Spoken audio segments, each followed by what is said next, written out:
বন্ধুরা, আমি আবার চলে আসলাম আরেকটা ভিডিও নিয়ে। আমি নারকেল কুড়াচ্ছি।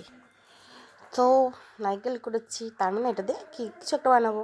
কী বানাবো তো সেটাই তোমাদের সবার সাথে শেয়ার করতে চলে আসলাম। সেটা হচ্ছে আমি আজকে একটু নারকেলের নাড়ু বানাবো। তো তাই আগে নারকেলগুলো কুড়ে নিলাম। নারকেলগুলো কুড়ে নেওয়ার পরে এই যে দেখো, আমি এখানে দুটো নারকেল নিয়েছি। একটা একটু ছোটো ছিল, একটা একটু বড়ো ছিল। দুটো নারকেলই যে কতগুলো কুড়ানি হয়েছে, অনেকগুলোই হয়েছে নারকেল কুড়ান। তো এগুলোকে নিয়ে এখন আমি নাড়ু বানানোর দিকে এগিয়ে যাব। তো কে কে নাড়ু খেতে ভালোবাসো, কে কে বানাতে ভালোবাসো, দুটোই কমেন্ট করে অবশ্যই জানিও। আমার দুটোই ভালো লাগে, খেতেও ভালো লাগে, বানাতেও ভালো লাগে। তো প্রথমে ভাবলাম গুড় দিয়েই বানাবো। তো দেখি ঘরে গুড় একটুখানি আছে। তো যাই হোক, যেটুকু ছিল সেটুকু দিয়ে দিলাম। তারপরে আমি একটু এটাতে পাউডার দুধ দিলাম। আমার মনে হয় কি পাউডার দুধ দিলে নাড়ুটা একটু বেশি টেস্টি হয়। যাই হোক, তারপরে একটু চিনি দিয়ে দিলাম, কারণ গুড় যতটুকু আছে সেটুকুতে হবে না। কোনো মাপের কোনো মেপে কিছু দিইনি, আমার জাস্ট চোখের আইডিয়াতে যতটুকু আইডিয়া মনে হয়েছিল যে এতটুকু দরকার, তো সেটুকু আমি দিয়েছি। তো এটা দিয়ে ভালো করে আগে চটকে নিলাম।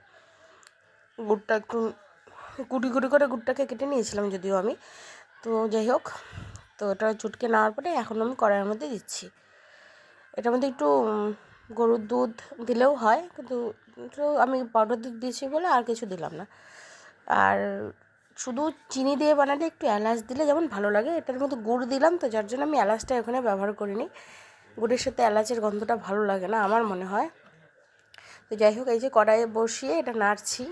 এই নাড়ু বানাতে গেলে নাড়তে গিয়ে হাত ব্যথা হয়ে যায়। তো যাই হোক, এভাবে নাড়তে নাড়তে ভালো করে পুরো নাড়তে হবে। আর আমি ফোনটা ধরেছি, তো আমি ঠিক করে নাড়তে পারছি না, জাস্ট তোমাদেরকে দেখানোর জন্য আমি এভাবে হালকা করে নাড়ছিলাম। তো তারপরে ফোনটা রেখে আবার ভালো করে ঠিকঠাক করে নাড়ুটা নেড়ে দিয়েছিলাম, এটাও ঠিক।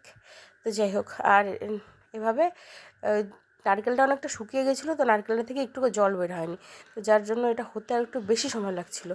তো আমি একটু ধরে দেখলাম যে আঠা ভাবটা আসছে কি না, দেখি আঠা ভাবটা আসেনি। তো এইভাবে নাড়তে নাড়তে একটুখানি চেক করতে থাকবো যা লাড্ডুর মতন গুলি হয় কি না। তার মানে আমার পুরটা রেডি, নারকেলের কুড়া যেটা আছে এটা রেডি। তো যাই হোক, এই যে প্রচণ্ড গরম, ধরা যাচ্ছে না। আমি একটু করে নিলাম, গোল করতে চাইলাম, দেখি হলো না, তা আবার কড়াইতে দিয়ে দিলাম।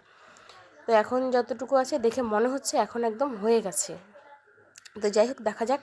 আবার এই আমি একটু গ্লাসে পেছনটা দিয়ে একটুখানি হালকা করে করে নিয়ে চেপে চেপে দিয়ে তারপরে চেষ্টা করছি গোল করার। যদি গোল হয়ে যায় তাহলে গ্যাসটা আমি বন্ধ করে দেব। তো যাই হোক, এটা মনে হচ্ছে হয়ে যাবে এখন।